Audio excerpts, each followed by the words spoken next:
So, hey, you said you wanted to dive into the energy world and OPEC and things like that. What's that all about? I wrote that Prophecy Energy. I think it was December of last year. And it said that America and Israel was going to be the number one energy producers in the world. And the Lord's been expanding on it. And I'm working on a new prophetic word on that right now that the Lord's been dealing with me on. And basically is that this energy that's coming forth is going to be, it's just going to explode. And it's going to be so dynamic in this country that we will be energy independent. We will no longer be an import nation. We will be an export nation. And, the debt is what this thing's going to really affect. I think you're going to see the debt just go away, period. It's going to be, again, in that prophecy, energy, it talked about how the OPEC nations, their wells would go dry and their finances too. Well, the first trip to Saudi Arabia that the president took after his inauguration, Saudi Arabia did a big arms deal, and nobody could really figure out why they were doing this big arms deal. Well, I didn't even know until someone had sent me the Fox News feed that they were talking about the fact that Saudi Arabia's wells were about to go dry. That's why they had to spend that money while they had it. Wow. I mean, my mouth dropped. I couldn't believe it. So you're going to see in that prophecy, it talks about the OPEC nations basically that have been using their oil money to attack other countries from within for terrorism and stuff like that. Their wells are going to go dry and their finances will also. And they're going to have to literally come to Israel and America to get their energy. So, which is going to be a slap in the face. So, to them, you know what I mean? So this energy thing is going to be huge because the new oil that God's going to release basically for natural energy is also going to be a sign in the spiritual for the new oil that he's releasing over America. So it's pretty exciting stuff. Mm-hmm. How do you think that'll affect the petrodollar and our economy? The petrodollar, I don't know. I don't know a whole lot about the petrodollar and all that kind of stuff. But as far as our economy goes, it's just going to soar through the roof. Literally, when God talked about America, in that prophecy that I wrote, that it was going to be a sevenfold return back to America.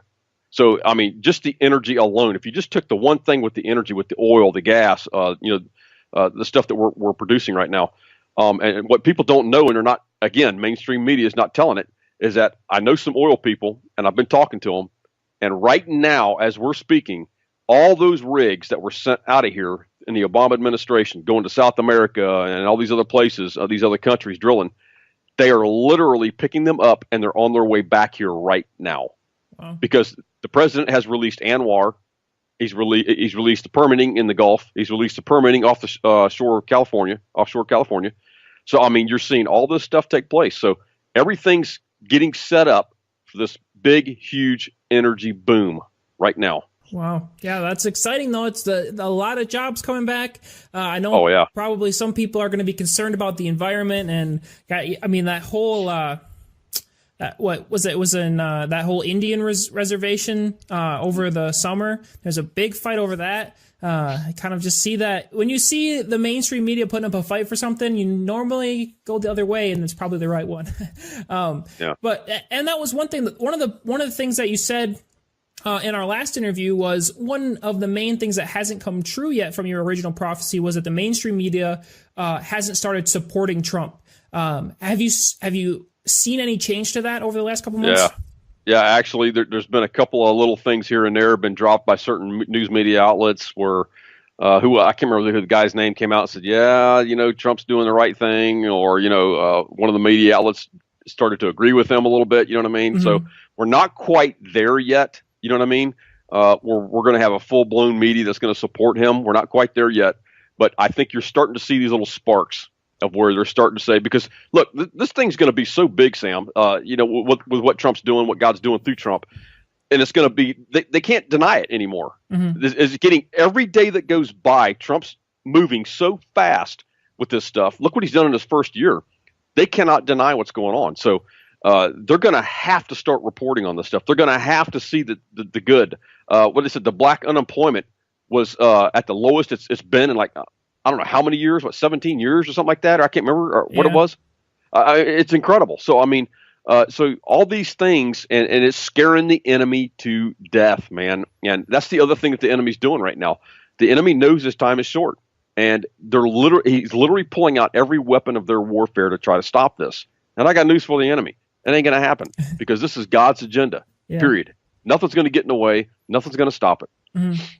Yeah, and do you think that you saw sparks in the mainstream, but we've seen a huge rise in the alternative media starting to actually be, more of a voice, and people, and I mean, CNN they're way down in ratings. Do you think that maybe the completion of that prophecy could be the alternative media actually taking the place of the mainstream media?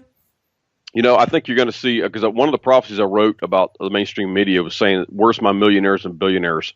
And it's talked about where God is looking for his millionaires and billionaires to buy some of these news media outlets out and start putting his people in place. So I think you're probably going to see some of that, and CNN could be one of them. I don't know. Mm-hmm. We'll see. Yeah, well, if you just give me the lottery numbers, then I would be able to be a millionaire. But there you go. You wrote a long repentance piece back in, I think, July. And right. Near the end of it, you talked about this fight that we have and how we have to, keep rising up our next generation to hold the ground that we have now, and then to also press forward. What do you think that we need to start doing right now to start holding our ground and prepare for the next wave of the next generation coming up? I think the biggest thing is to start reaching out to the millennials, number one, to the younger generation. We've got to start doing that. When we take that ground, we've got to hold that ground. So what does that actually mean? Well, what that means is that we've got to put things in place. Like discipleship is huge. We're not discipling people like we should be.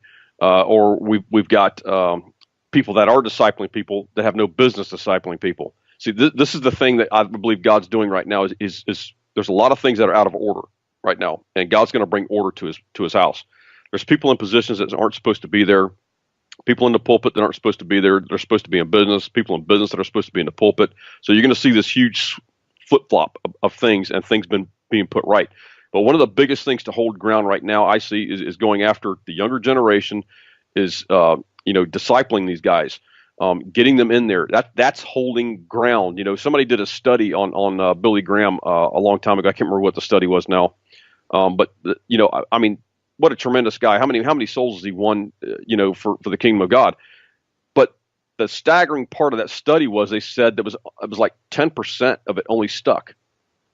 And I thought, wow, man, and that really hit me, because it was like all the souls that only 10% stuck is because we do the same thing here in America when we have a revival. I've said it before, where we go in, look at the cities we've had revivals in right now. Look at the mess they're in right now.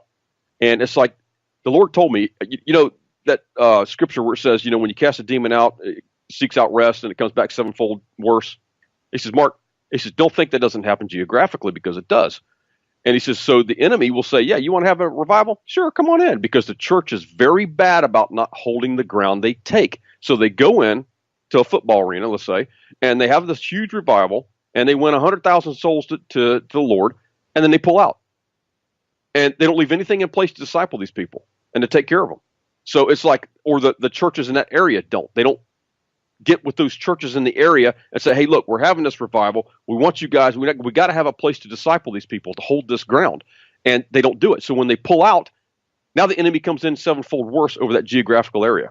That's why you're seeing all these blue zones in these major cities and stuff like this, is because they're not holding that ground. So we've got to start holding that ground. We've got to start discipling people. We've got to start having a place to send people and where they can be mentored, tutored, whatever the case may be. And that's holding ground. This video belongs to lordsprophecy.com. Please visit our website for more update. lordsprophecy.com. Spelling LORDS prophecy.com. Thanks for your support. Yeah, well, the church is supposed to step up and do that. Right. We don't really see a whole lot of that. Do you think that the modern church, do you think that people will infiltrate the modern church and strengthen it? Or do you think that people are just going to kind of abandon it and seek other ways to reach people? I think there's going to be other ways of reaching people. I think the old way of doing things is going by the wayside. I mean, you're going to see churches collapse. You're going to see the doors shut. It's going to be like Lance Wallnau talks about, the 7 mountains. You know what I mean? Media, arts, entertainment, whatever the case may be. Through like we're doing right now, right here on through technology. People are sick and tired of the corruption in the church. They're sick and tired of the moral issues in the church. or the money issues. That's usually the number one thing. That's the number one killer is money. And people have had it. So you're seeing that part of that prophecy I wrote that the earth would quake when Donald Trump was elected. Christchurch, New Zealand. That's part of the judgment on the church right now.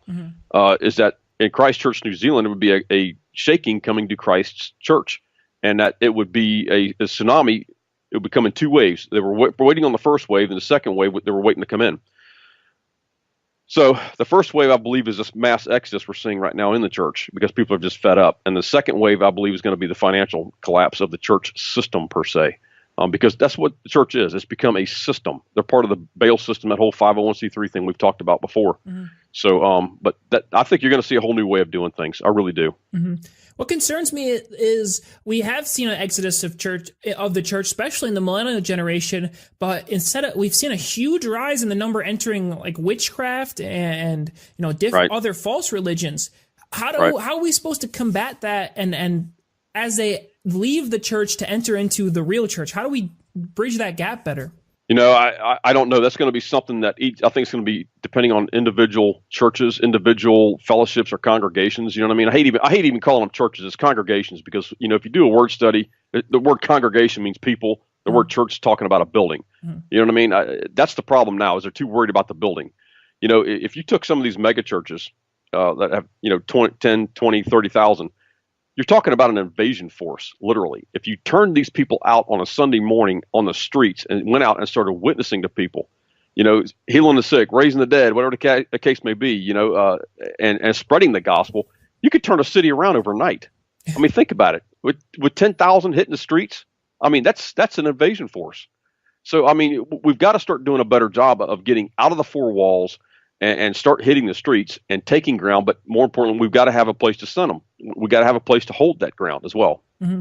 Yeah, there needs to be more home churches and more people that have a plan. And that's one thing that I still notice is there's a lot of people waking up and there's a lot of people that feel very passionate about different topics, but we're still just disorganized. We have people that are really focusing on one topic and other people focus on another topic. And at times they butt heads because they think that their topic's the most important, or they believe this way and they have to fight that because they believe this way. And it's just more disorganization. Do you think that we're going to come to a point where our side will actually be organized and ready to fight? Yeah, we're in a time of transition right now where like I was talking about earlier about God bringing order, you know what I mean? He's separating the wheat from the chaff. So you're seeing this stuff beginning to rise to the top now, the cream of the crop, basically. And so, I mean, again, it's going to be one of those things. It's just going to take a little bit of time. But, I mean, look at the gains we're already making right now. I mean, as far as, we have no one else to fault but ourselves in America. America's in the condition it's in because of the church, of not doing its job, period. And, we have got to take a long, hard look in the mirror and say, okay, what can we change in order to change America and get it back to the godly country that it originally once was? America's never been perfect, but, we've got 100 different countries out there that are 100 times worse than America ever thought about being. And, they're still on the map. So, I mean, America's not going anywhere. America's not under judgment. It's the systems that are under judgment right now. But we've got to start doing a better job as far as the church is concerned, and how we do things is there's this transition that's going on right now. So things are a little bit discombobulated, if you will. But I mean, I think at some point we're going to start pulling together. Whether it's through technology, the media, whatever the case may be, entertainment. Yeah. So it'll come around.